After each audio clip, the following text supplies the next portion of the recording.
ఈరోజు మన బండి అయితే గొర్రె తోలటానికి వచ్చింది మాగాళ్ళలో.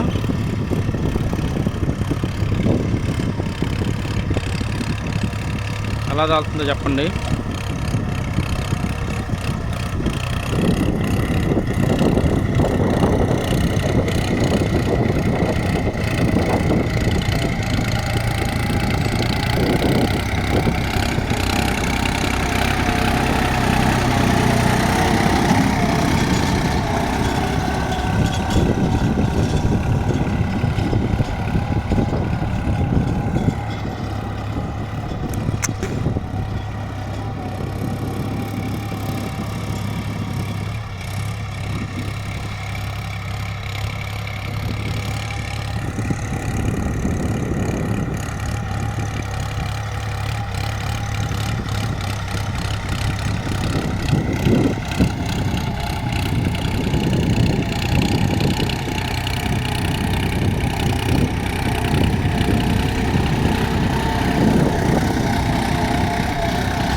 సో అలా తోలుతుంది మన బండి, స్లోగా మూమెంట్గా, ఆయిల్ ఎక్కువ తాకుండా మౌనంగా పనిస్తున్నాడు మావాడు.